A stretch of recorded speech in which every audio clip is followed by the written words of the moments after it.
Having agreed and executed this agreement, the union has made decision to call off the strike, and our members are advised to resume duty immediately and not later than the next 24 hours. We do not celebrate when we obliterate laws or change direction in terms of what we desire.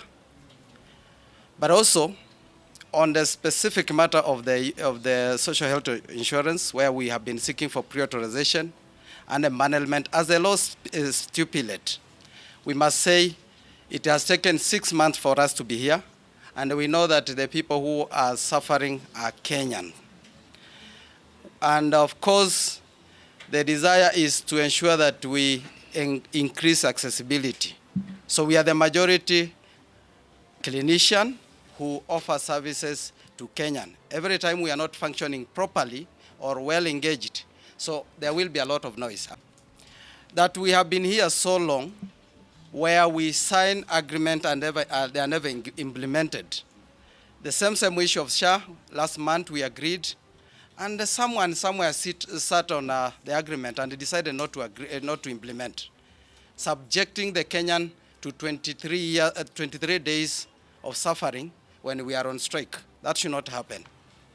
And we encourage that we must be able to follow the law. The government remains committed to addressing the key concerns raised by our clinical officers while ensuring that the healthcare needs of all Kenyans are met without disruption.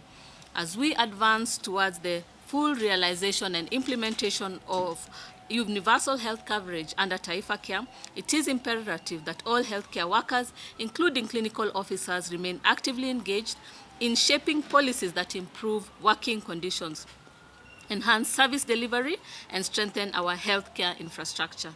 Constructive engagement and collaboration remain the best way to approach our resolve to address challenges we face currently and achieve sustainable solutions in the health sector. My ministry remains open to ensuring that the needs of both healthcare workers and the public are met and/or addressed in a timely manner. I reaffirm my commitment to the public to ensure that quality, affordable, and accessible healthcare services reach all individuals in line with the government's pledge to leave no one behind. And I appreciate the Ministry and the Council of Governors because they have given their commitment to fast-track the completion of the CBA, and also that now we can jointly be able to ensure that by the time the contracts for the UHC come to an end, they will be absorbed as had been agreed upon, and also to deliberate and ensure that also the internship is streamlined, because we have been having hiccups with posting of internship, I think, for the past 3-4 years, where most of the time the interns have to get to a point where they even have to demonstrate.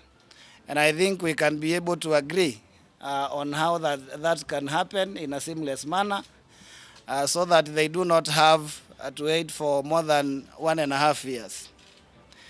But I'm happy today that we have agreed, and I think the patients can breathe a sigh of relief, because now that means that once effected, where we work as clinical officers, the procedures that we do render, we will be able to render to Kenyans, and so Kenyans are the biggest beneficiaries.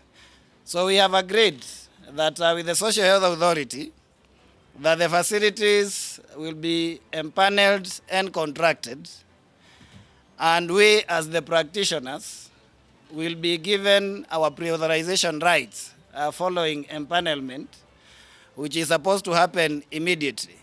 And we have captured in this agreement that there will be no victimization of whatever nature. Mine is just to urge the healthcare professionals. We recognize the importance of human resource for health in the wider scheme of things, in as far as healthcare is concerned, and as far as successfully delivering universal health coverage is concerned. We are at a critical stage where we are rolling out SHA, and every new system has teething problems. And we want to, together with the national government and all healthcare professionals navigate through these challenges and deliver a healthcare system that works for Kenyans.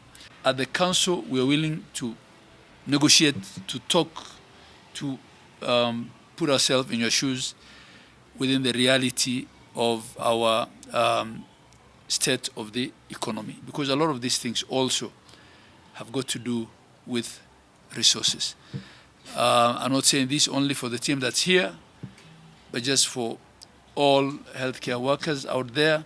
We value you, we respect you, we need you, you're indispensable, but please, also, let's see how not to disrupt services for the Kenyans that are suffering. What we have signed to is something that should have been done a long time ago. Maybe there was, government and bureaucracy, we should avoid so much of that.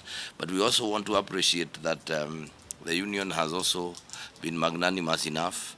We know you are under pressure, but the most important thing is engage and engage and engage. Like my chair has said, we are a listening government.